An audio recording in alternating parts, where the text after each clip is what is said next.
मुनेस्तु वचनं श्रुत्वा केशिनी रघुनंदन पुत्रं वंशकरं राम जग्राह नृपसन्निधौ षष्टिं पुत्रसहस्राणि सुपर्ण भगिनी तदा महोत्साहान् कीर्तिमतो जग्राह सुमति सुतान् प्रदक्षिणं ऋषिं कृत्वा शिरसाभिप्रणम्यतं जगाम स्वपुरं राजा स भार्यो रघुनंदना भाषमाणं महात्मानं राजपुत्र्यौ द्विवचन प्रसाद्य तम। तो जब वो ऐसे कह रही थी राजा को कि आपकी इन पत्नियों में से एक एक को जन्म देगी, दूसरी 60,000 को जन्म देगी, तो ऐसा सुन करके भाषमाणव महात्मानम, उस महात्मा को इस प्रकार से बोलता हुआ सुन करके राजपुत्र्यौ, वो दोनों राजकुमारियां, तम प्रसाद्य, उनको प्रणाम करके, ऊचतु, उनसे बोली, परम प्रीते, परम प्रीति पूर्वक, और कृतांजलि पुटे तदा, और हाथ जोड़कर। तो बात बोलने का तरीका क्या है, ये इन्होंने बार बार बताया रामायण में, और महर्षि दयानंद ने भी बताया व्यवहार भानों में ऐसे ही, कि जब किसी बड़ों से बात करते हैं तो कैसे करना चाहिए, विनम्रता पूर्वक करना चाहिए, हाथ जोड़ करके। बच्चे तो करते हैं हमारे यहाँ, बड़े अकड़ के दिखाते हैं, बड़े उतने सड़े, बड़े ठीक से बात करते नहीं। तो ये उनसे दोनों रानियां भृगु ऋषि से हाथ जोड़ करके बात कर रही हैं। एकः कस्य सुतो ब्रह्मन् का बहुन जनयिष्यति श्रोतुम इच्छा वहे ब्रह्मन् सत्यमस्तो वचस्तव। तो उन्होंने कहा, कस्याः एक सुतो ब्रह्मन्, हे ब्रह्मन, हे भगवान, कस्य, कौन, किस रानी को एक पुत्र होगा, क्योंकि उनको वो हो गई ना जिज्ञासा कि हमारे में से कौन सी एक है जिसको एक होगा, और कौन सी एक है जिसको 60,000 होंगे। तो वो भी अभी स्पष्ट कर लेते हैं, इनसे पूछ लेते हैं, निर्णय हो जाए अभी। कस्या एक सुतो ब्रह्मन का बहुन जनिष्यति, और कौन बहुत सारों को पैदा करेगी। श्रोतुम इच्छा वहे, हम सुनना चाहते हैं। इच्छे इच्छा वहे, इच्छा महे, तो द्विवचन है इसलिए इच्छा वहे। श्रोतुम इच्छा वहे ब्रह्मन सत्यमस्तु वचस्तवः, आपके वचन को हम सत्य मान करके सुनना चाहते हैं, क्योंकि आपका वचन तो हमेशा सत्य ही होता है। तयोस्तद्वचनं श्रुत्वा भृगु परम धार्मिक उवाच परमां वाणीं स्वछंदोत्र विधीयताम्। तो कहा कि उवाच परमाम वाणीम, उन्होंने परम वाणी में, उत्तम वाणी में बोला, स्वछंदो अत्र विधीयताम, तुम लोग आप अपनी इच्छा को प्रकट करो। एको वंश करो वास्तु बहवो वा महाबला, बोले तुम बताओ, तुम्हारे में से आपको एक चाहिए वंश को आगे बढ़ाने वाला, या अनेक चाहिए, दोनों से ऐसे पूछा।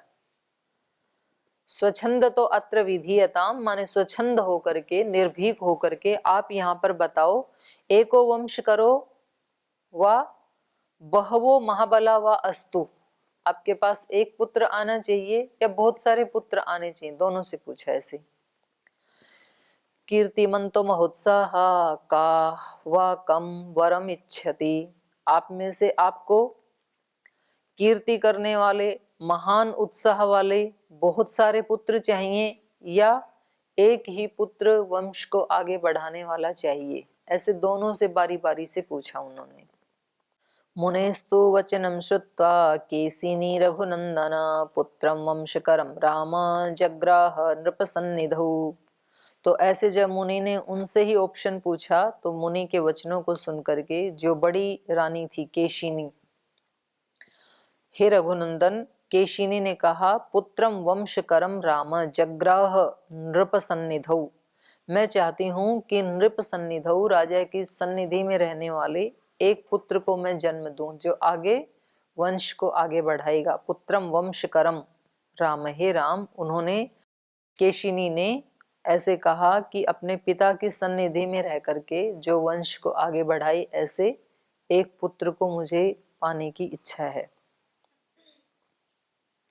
षष्टिम पुत्र सहस्राणि सुपर्ण भगिनी तदा महोत्साहान कीर्तिमतो जग्राह सुमति सुदान। तो फिर छोटे वाली जो सुमति थी उन्होंने तदा षष्टि पुत्र सहस्राणी, जो सुपर्ण की भगिनी थी, बहन थी, उन्होंने कहा कि मुझे महोत्साहन कीर्तिमत, महान उत्साही, महान बल वाले, और कीर्तिमत, महान कीर्ति वाले, सुतान जग्राह, उसने फिर 60,000 महान तेजस्वी पुत्रों को प्राप्त किया। प्रदक्षिणं ऋषिं कृत्वा शिरसाभिप्रणम्य तं जगाम स्वपुरं राजा स भार्यो रघुनंदन। हे राम, हे रघुनंदन, प्रदक्षिणम ऋषिं कृत्वा, तो इस प्रकार से उन तीनों ने ऋषि की प्रदक्षिणा की। प्रदक्षिणा क्यों की जाती है? मंदिरों में भी प्रदक्षिणा करते हैं, बड़ों की भी प्रदक्षिणा करते हैं। जब ये संस्कार होता है ना आपका, उपनयन संस्कार, तो गुरु की भी प्रदक्षिणा करते हैं। तो प्रदक्षिणा का मतलब क्या है? तो आगे से ही कर लो, चारों तरफ प्रदक्षिणा क्यों करते हैं? तो रोज तो करते हो आपने, तो सबने कर रखी है। तो घूमे तब क्या सोच रही थी जब चारों तरफ घूम रही थी?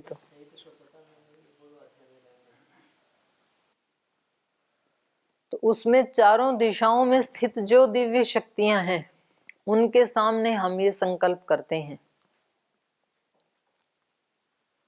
कि हम इनको अपने गुरु के रूप में, भगवान के रूप में स्वीकार करते हैं। माने सब तरफ से हम इनके अनुकूल आचरण को स्वीकार करते हैं।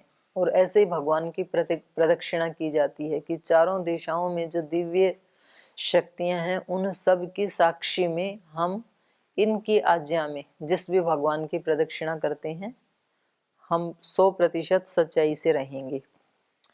तो इस तरह से प्रदक्षिणम ऋषिम कृत्वा, कुछ लोग ऐसे हाथ जोड़ के अकेले ही घूमते हैं, कोई भी नहीं होता है, ना गुरु होता है ना मंदिर होता है, ऐसे दक्षिण में प्रणाम करते हैं सुबह सुबह उठ के। तो जैसे पहले सूर्य को किया और फिर ऐसे घूम गए, फिर चारों तरफ से घूम के फिर दोबारा करके फिर आगे जाते हैं। तो इसका मतलब है चारों दिशाओं में जो भगवान की शक्ति है, क्योंकि भगवान तो कोई एक ही दिशा में थोड़े ही है, सर्वव्यापक है ना वो। तो इसलिए वो घूम के सब तरफ से ईश्वर को प्रणाम करते हैं। तो उनको सिरसा भी प्रणम्य च, माने सिर टिका करके, साष्टांग प्रणाम करके, स्वपुरम, अपने पुर को, अपने नगरी को, जगाम, राजा, राजा चले गए, सभार्य, अपनी पत्नियों के साथ। अथ काले गते तस्य ज्येष्ठा पुत्रं व्यजायत अस्मंज इति व्याख्यां केशिनी सगरात्मजं।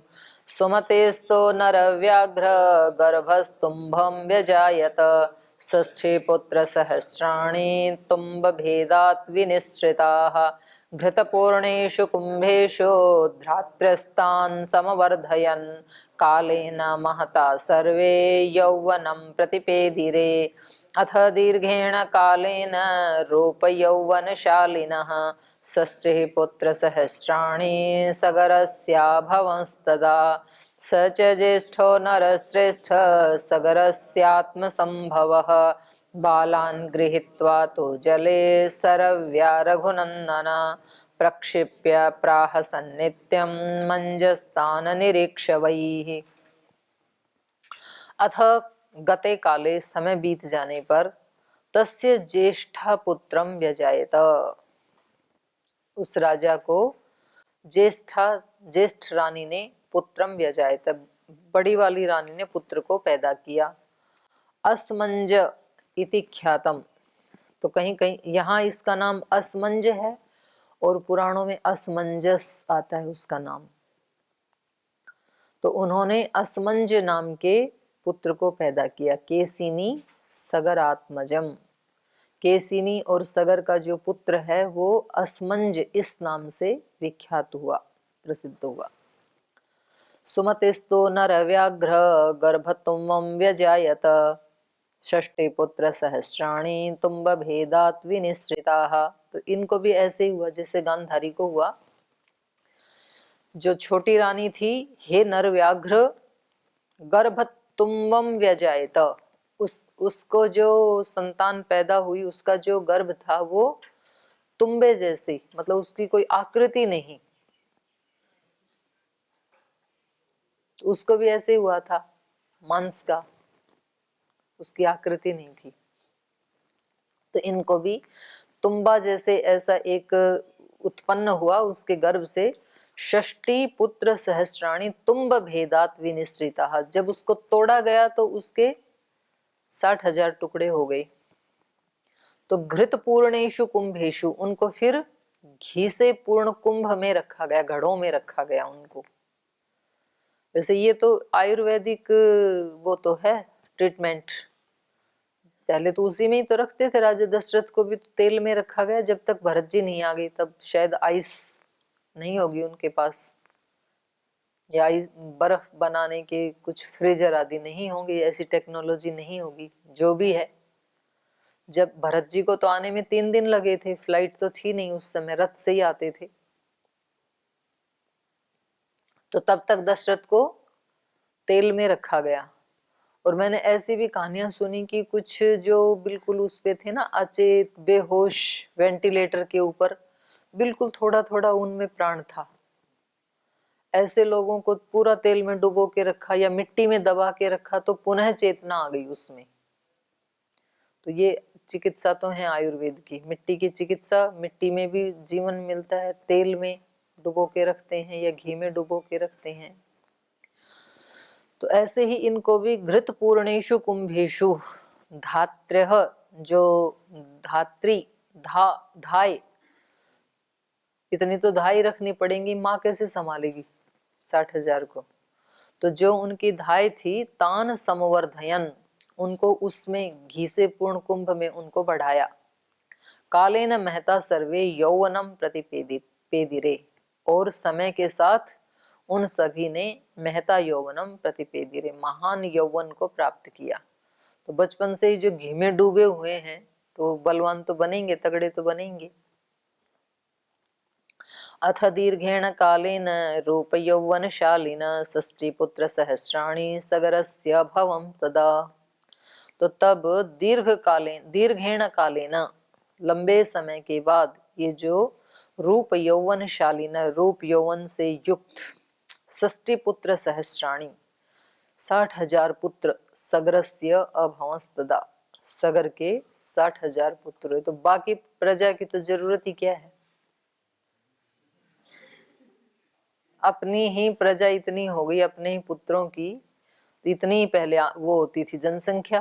तो 60,000 तो खुद के ही हैं, तो उसी के लिए कई नगर शहर तो उसी के लिए चाहिए। सच ज्येष्ठो नरश्रेष्ठ सग्रस्यात्म संभव बालान गृहीत्वा तु जले सरव्या रघुनंदन। सच ज्येष्ठो नरश्रेष्ठ, हे नरश्रेष्ठ, वो जो ज्येष्ठ पुत्र था सगरस्य, आत्म संभव, जो उनसे पैदा हुआ था, क्या नाम था उसका, असमंज। तो असमंज क्या करता था, बालान गृहीत्वा, बच्चों को उठा के ले जाता, और सरव्य जले प्रक्षिप्य, सरयू में डाल देता दूसरों के बच्चों को उठा करके, और मज्जस्तान निरीक्ष, उनको डूबता हुआ देख करके, प्रहसन नित्यम, फिर हंसता था निकम्मा। तो वो क्या करता है, दूसरों के बच्चों को उठा के, क्योंकि राजा का बेटा है तो कौन मना कर दे, ऐसे करते हैं ऐसे काम। तो मैंने भी देखा बचपन में, कुछ ऐसे जो उद्दंड बच्चे होते हैं ना, तो वो कुत्ते के छोटे बच्चे को उठा के ले जाएंगे, या तो पानी में डाल देंगे, या तो जिस कुएं में पानी नहीं है उसमें डाल देंगे, फिर वो बेचारा चिल्लाई जाए, तो फिर उनकी पिटाई करनी पड़ती थी ऐसे बच्चों की। और कोई रस्सा लेके नीचे जाता, फिर उसको निकाल के लाता कुत्ते के ऐसे ऐसे काम करते हैं उद्दंड बच्चे। तो ऐसा उद्दंड ये था, असमंज, नाम ही असमंज है, तो असमंजस में रहता होगा। तो ये तो मतलब क्या वंश बढ़ाएगा, ऐसा था ये। बढ़ाया, लेकिन इसका पुत्र अच्छा था अंशुमान। एवं पाप समाचार सज्जन प्रतिबाधक पुराणाम अहिते युक्तः पित्रा निर्वासितः पुरात। तो इस प्रकार से, अच्छा सारा पढ़ लेते हैं। तस्य पुत्रोऽंशुमान् नाम अस्मञ्जस्य वीर्यवान् सम्मत सर्वलोकस्य सर्वस्यापि प्रियं वदः। ततः कालेन महता मति समभिजायत सगरस्य नरश्रेष्ठ यजेयं निति निश्चिता। स कृत्वा निश्चयं राजा सोपाध्यायगणस्तदा यज्ञकर्मणि वेदज्ञो यष्टुं समुपचक्रमे। एवं पाप समाचार है, तो इस प्रकार से पाप का आचरण करते हुए सज्जन प्रतिबाधक, सज्जन पुरुषों का बाधक बनते हुए, तो सज्जन तो परेशान हो ही जाएंगे ऐसे बच्चे से। पौराणाम अहिते युक्त, हमेशा क्या करता था, पूर्ववासियों के अहित में युक्त रहता था। उनका कुछ अहित तो होगा, जब उनके बच्चों को उठा उठा के डालेगा तो उनका हित थोड़ी होगा। और फिर और चीजें भी उठा लेता होगा, वो तो कुछ भी करेगा जब उसका मतलब दिमाग ही ठीक नहीं है। तो पौराणाम अहिते युक्त, वो पूर्ववासियों के, नगरवासियों के अहित में ही लगा रहता था, कुछ अच्छा काम करता था ही नहीं। इसलिए पुरात निर्वासितः पित्रा, पिता के द्वारा उसको पुर से बाहर निकाल दिया गया, क्योंकि प्रजा परेशान हो गई तो रोज शिकायतें लाता होगा। तो राजा ने सोचा इसको ऐसे पुत्र को बाहर ही निकाल दूं, तो उसको बाहर निकाल दिया। तो इसमें दो उसके आचरण हो सकते हैं, दो कारण हो सकते हैं। एक तो राजा अपनी प्रजा से इतना प्रेम करने वाला हो तो भी बाहर निकाल देगा, या फिर राजा परेशान इतना हो जाए, रोज आके शिकायत करे ना, तो भले ही उसकी इच्छा नहीं है तो भी बाहर निकालना पड़ेगा। तो उन्होंने जो भी कारण है अपने नगर से उसको बाहर निकाल दिया। तस्य पुत्रो अंशुमान, लेकिन उस असमंजस्य वीर्यवान, उस बलवान तो था क्योंकि राजा का बेटा है, अच्छा खाता पीता होगा, तो उसका जो पुत्र है अंशुमान वो अच्छा था। तस्य पुत्रो अंशुमान नाम असमंजस्य वीर्यवान सम्मतः सर्वलोकस्य, सर्वलोकस्य सम्मत, सब लोक का वो, सब लोकवासी उसको अच्छा मानते थे। सर्वस्यापि प्रियम वद, और वो सब के साथ प्रिय बोलने वाला था। देखो कैसे उल्टे वंश हो जाते हैं, पिता इतना निकम्मा और पुत्र सबके साथ तालमेल बिठाने वाला, प्रिय बोलने वाला। तो अंशुमान अच्छा था। सम्मत सर्वलोकस्य सर्वस्यापि प्रियं वदः। ततः कालेन महता मति समभिजायत सगरस्य नरश्रेष्ठ यजेयम् इति निश्चिता। ततः महता कालेन, तो इसके बाद काफी समय बीत जाने पर सगरस्य नरश्रेष्ठः मति समभिजायत, जो सगर राजा हैं उनको ये मति आई, समभिजायत उत्पन्न हुई, उनके मन में ये एक अच्छा सा विचार आया। क्या विचार आया? यजेयम इति निश्चिता, मुझे यज्ञ करना चाहिए। क्योंकि वैसे एक प्रचलन भी होता है, तो इनके कुल में तभी से ही प्रचलन है, पहले भी होता ही रहा होगा। तो समय समय पे ये बड़े यज्ञ करते थे, तो इन्होंने भी किया। पीछे हमने पढ़ा था, वो तो इनके बाद आएंगे, यद्यपि सगर के बाद आएंगे दशरथ, तो उन्होंने भी अश्वमेध किया, फिर राम ने भी किया। तो इनकी हर पीढ़ी में दिखाई देता है कि वो बड़ा यज्ञ का अनुष्ठान करते हैं। तो इनके मन में ये आया कि मुझे यज्ञ करना चाहिए। सकृत्वा निश्चय राजा सोपाध्याय गणस्तदा यज्ञ कर्मणि वेदज्ञो यष्टुम समुपचक्रमे। तो इस प्रकार से राजा ने निश्चय किया यज्ञ का। स राजा निश्चयम कृत्वा, निश्चय करके, स उपाध्याय गणस्तता, तदा स्वयं और अपने उपाध्याय आदि जो उसके मंत्री आदि थे, उसके जो प्रिय गण थे, वेद वेत्ता थे, उन सब के साथ सलाह करके, निश्चय करके, यज्ञ कर्मणि वेदज्ञो यष्टुम समुपचक्रमे, यज्ञ कर्म में जो वेदज्ञ थे, उनसे सलाह करके यष्टुम यजन करने के लिए समुप चक्र में वो दीक्षित हो गया, यज्ञ की तैयारियों में लग गया, यज्ञ में दीक्षित हो गया। आगे कह रहे हैं कि जब वो यज्ञ कर रहे थे तो इंद्र के द्वारा राजा सगर के यज्ञ संबंधी अश्व का अपहरण, सगर पुत्रों के द्वारा सारी पृथ्वी का भेदन और देवताओं का ब्रह्मा जी को ये सब समाचार बताना, ये इस अगले सर्ग में कहा जाएगा। इसको पढ़ते हैं। विश्वामित्रवच श्रुत्वा कथान्ते रघुनंदन उवाच परम प्रीतो मुनिम दीप्तिम इवानलम् श्रोतुमिच्छामि भद्रं ते विस्तरेण कथयामि मां पूर्वजो मे कथं ब्रह्मन् यज्ञं वै समुपाहरत् तस्य तद्वचनं श्रुत्वा कौतूहलसमन्वितः विश्वामित्रस्तु काकुत्स्थम् उवाच प्रहसन्निव श्रूयतां विस्तरो राम सगरस्य महात्मनः शङ्करश्वशुरो नाम्ना हिमवानिति विश्रुतः। विश्वामित्र वचः श्रुत्वा रघुनन्दनः कथा अन्ते उवाच परम प्रीतो मुनिः दीप्तिम इव अनलम्।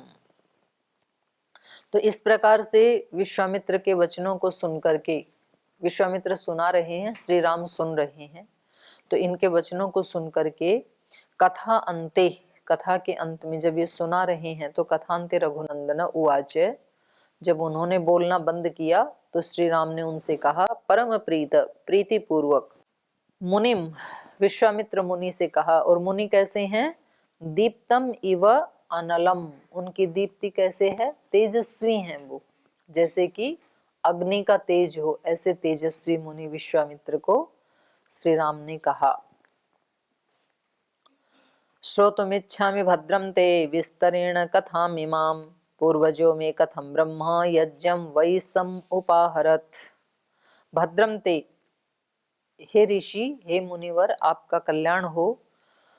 श्रोतुम इच्छामि, मैं सुनना चाहता हूँ, विस्तरेण, विस्तार पूर्वक, इमाम कथाम, इस कथा को मैं और भी विस्तार पूर्वक सुनना चाहता हूँ कि उन्होंने अपने मंत्रियों से, अपने वेदज्ञ उपाध्याय गणों से सलाह करके जो यज्ञ की दीक्षा ली, तो उसके बाद उनका यज्ञ कैसा चला, आगे क्या हुआ, उसका यज्ञ का परिणाम क्या हुआ, ये सब मैं आपसे सुनना चाहता हूँ विस्तार पूर्वक। श्रोतुमिच्छामि भद्रं ते विस्तरेण कथामिमां पूर्वजो मे कथं ब्रह्मन्, मेरे पूर्वज कैसे थे, हे ब्रह्मन, कथम में पूर्वज, यज्ञम वै सम उपाहरत, कैसे उन्होंने उस यज्ञ को संपन्न किया, ये सब मैं सुनना चाहता हूँ। तस्य तद्वचनं श्रुत्वा कौतूहल समन्वित विश्वामित्रस्तु काकुत्स्थम् उवाच प्रहसन्निव। तो श्री राम के इस प्रकार कौतूहल समन्वित, कौतूहल से युक्त, जिज्ञासा से युक्त वचनों को सुन करके विश्वामित्रस्तु उवाच प्रहसन्निव काकुत्स्थम, उस श्री राम को प्रहसन इव, मुस्कुराते हुए, हंसते हुए विश्वामित्र ने इस प्रकार से कहा। श्रूयतां विस्तरो राम सगरस्य महात्मन शंकरश्वशुरो नाम्ना हिमवानिति विश्रुतः। कह रहे हैं राम, श्रूयताम, विस्तर, विस्तार से सुनो, मैं आपको बताता हूँ। सगरस्य महात्मन, उस महात्मा सगर के बारे में, उसकी यज्ञ के बारे में मैं आपको विस्तार से सुनाता हूँ, आप सुनिए। शंकर स्वसुर नामना हिमवान इति विश्रुता, शंकर के स्वसुर, उनका नाम था हिमवान, पार्वती के पिताजी। शंकर स्वसुरो नामना हिमवान इति विश्रुतः विंध्य पर्वतम् आसाद्य निरीक्षेते परस्परं तयोर्मध्ये समभवत् यज्ञ सह पुरुषोत्, यज्ञ स पुरुषोत्तम स हि देशो नरव्याघ्र प्रशस्तो यज्ञकर्मणि तस्याश्वचर्यां काकुत्स्थ दृढधन्वा महारथः अंशुमान करोत्तात सगरस्य मते स्थितः यजमानस्य वासवः राक्षसीं तनुम् आस्थाय यज्ञम् अश्वापाहरत् क्रियमाणे तु काकुत्स्थ तस्मिन् अश्वे महात्मन उपाध्याय गणा सर्वे यजमानं मथ अब्रुवन् अयं पर्वणि वेगेन यज्ञाश्वोपनीयते हर्तारं जहि काकुत्स्थ हयश्चैव उपनीयताम् यज्ञश्छिद्रं भवेत्येतत् सर्वेषां शिवाय नः तत तथा क्रियतां राजन् यज्ञछिद्रं कृतो भवेत् सोपाध्याय वचः श्रुत्वा तस्मिन् सदसि पार्थिवः षष्ठे पुत्रसहस्राणि वाक्यम् एतदुवाचः गतिः पुत्रान् पश्यामि रक्षसां पुरुषर्षभाः मंत्रपोतै महाभागै आस्थितो हि महाक्रतुः। कह रहे हैं कि दो पर्वत हैं, एक हिमवान, हिमवान को तो शंकर जी का ससुर कहा जाता है, और दूसरे हैं विंध्य पर्वत। विंध्य पर्वतम आसाद्य निरीक्षेते परस्परम, तो वो आमने सामने ही इतने ऐसे फैले हुए हैं, तो इधर हिमालय तो इधर विंध्य पर्वत। तयोर मध्य, उन दोनों के बीच में जो भूमि है नीचे, तयोर मध्य समभवत यज्ञ स पुरुषोत्तम, तो उन दोनों पर्वतों के बीच में ये यज्ञ हुआ। तो यज्ञ कैसे संपन्न हुआ ये कल पढ़ेंगे, आज यहीं विराम लेते हैं।